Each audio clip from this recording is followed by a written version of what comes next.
Good afternoon, this is Jeff with Sewer Tech Northwest. Today we're at property address 10860 Southeast 78th Court here in Milwaukee.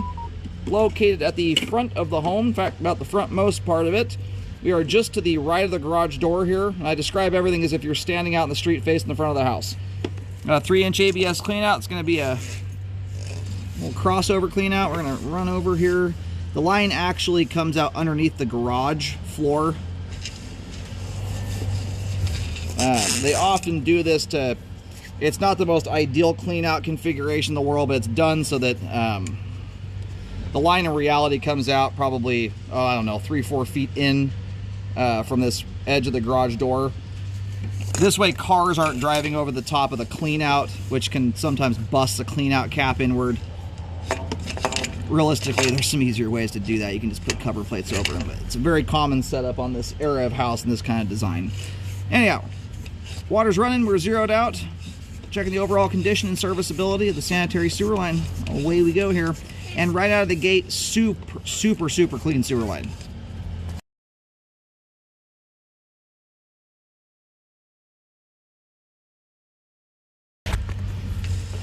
Just transitioned there to 4-inch 3034 PVC. Camera is upside down right now. That tie-in there at the top of the pipe looks like a test T connection. Feasibly storm, but it's unlikely. Being that this is as updated as it is. And just the era, you just don't see that kind of stuff from this era very often. Whoever's been living here is doing a magnificent job of not putting any improper stuff down the line. I scope brand new construction sewer lines that aren't anywhere near this clean. I'm not even kidding you. This thing's amazing. And most notably, no grease buildup in the line. That is the #1 thing that will gunk your pipe up. And as it relates to buildup in general, usually that's what I recommend when I'm recommending cleanings. It's almost always related to grease buildup. So if you can keep your cooking oil, grease, and whatnot out of the line, you can keep it clean like this, and it makes a great deal of difference to your line and how forgiving it is when it gets abused or when it gets to the near the point of blocking. That grease acts like glue, and it causes a lot of stuff that would otherwise make its way out of the line to get stuck. And things that are kind of on the verge of blocking, it pretty much guarantees a blockage will happen. But when it's clean and smooth like this, debris breaks loose much easier. So it's a very good habit to keep up with, and it's about the only thing you can actually do to maintain a sewer line. Otherwise, it's underground where you can't do a darn thing about it. Mother Nature, you're at Mother Nature's will, is what I'm getting at. So wipe your pans out with a paper towel after it cools down, or scrape it off into a garbage can, and or when it's warm, pour it into a jar. Very good habit to keep up with, and you can keep the line looking just like this. Reach the main here at 49 feet. We're going to go locate that really quick here while the pipe drains out. All right, located the camera head successfully. Line terminates at the main out on Southeast 78th. And where I picked that locate up out in the road and look back at the house, I'm looking almost perfectly straight at the clean out. So all said and done, the line runs in a pretty darn straight shot out to the street. It's like it goes down the driveway all the way out to the main.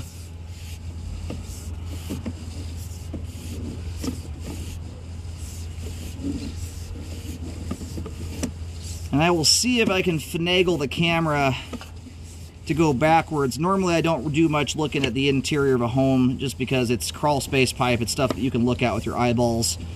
If your home inspector looks at it. But in this case, the line does shoot out underneath the garage floor. So you've got a little more pipe than the average home would have underneath a hard surface. In fact, this line has an immense amount of pipe that's under concrete. End to end, it's the entire thing just about. So there's a little bit of schmaltz there at the top of the pipe. It's, it could be dirt. There's a pretty good likelihood that that's what that is. The hard part is knowing where it originated from, at what point in time. Sometimes people get junk like that down the pipe when it's first being installed. That can sometimes be an indicator that the cap on top of that may not be situated down completely, and it's letting some level of dirt and groundwater seep in. Being that it's dry, although I've been to a couple houses. Anyway, I'm going to do a quick locate on this just to see where it's at. The hard part right now is without groundwater dripping through or anything like that, it's hard to know if that substance there is from a past circumstance or from, you know, something recent. It's very hard to say. All right, so the line as it makes its way out here actually veers just off to the side of the driveway into the dirt. So where we're currently sitting at is in the dirt patch to the right of the driveway. At about 6 foot to 6 foot 6 inches deep here. So anyway, especially being that it's under just dirt, it's not under a driveway. And what I was getting at here, I just had to pause the camera a moment ago.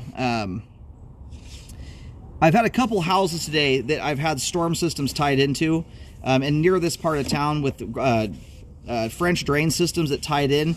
Both of them had a large amount of groundwater trickling through them. So there's a lot of heavy saturation in the ground right now. I've had a lot of rain, even though it's been dry the last couple days. Right now, I'm not seeing strong signs that that's open to the ground. It's very hard to say right now, though. So it's one of those spots there, you know, to look into it further, you realistically would have to rescope the line, and ideally you do that during a really heavy rainy season to help catch whether groundwater is actually actively seeping through there or not. The plus side is, I guess, if you ever do catch that, at least it's adjacent to the driveway and not under the concrete. All right, I turned some water on here to run into the face of the camera just so I could tell we were going the right direction.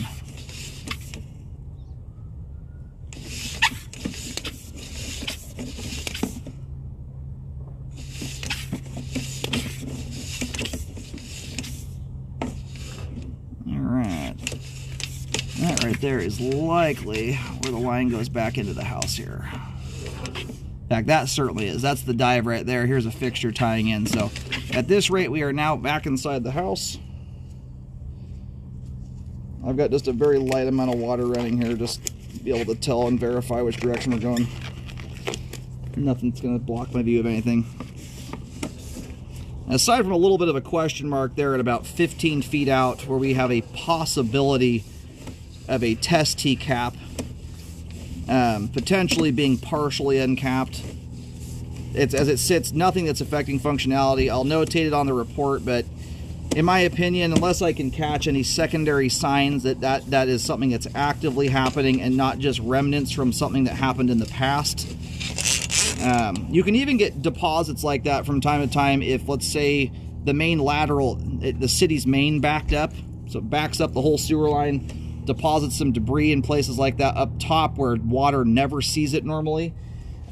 You could end up with some deposits like that, especially even if the line was ever jetted at one point. The jet is not necessarily going to shoot up inside that opening. But anyway, it's in the dirt area over here, pretty much right in the middle of this grass section.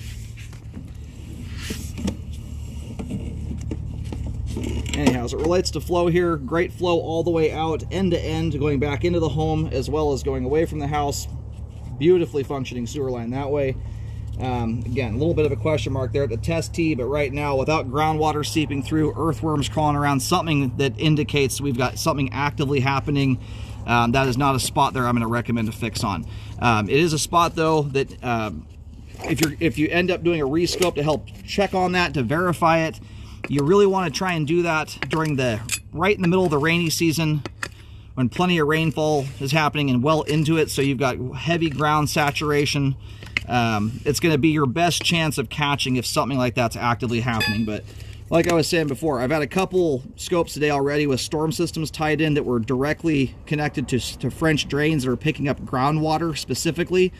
Lots of, we had tons of water flowing through those ones today. Here, I don't have any active water dripping through there or anything of the sort. Anyhow, sewer line is functioning properly at this time.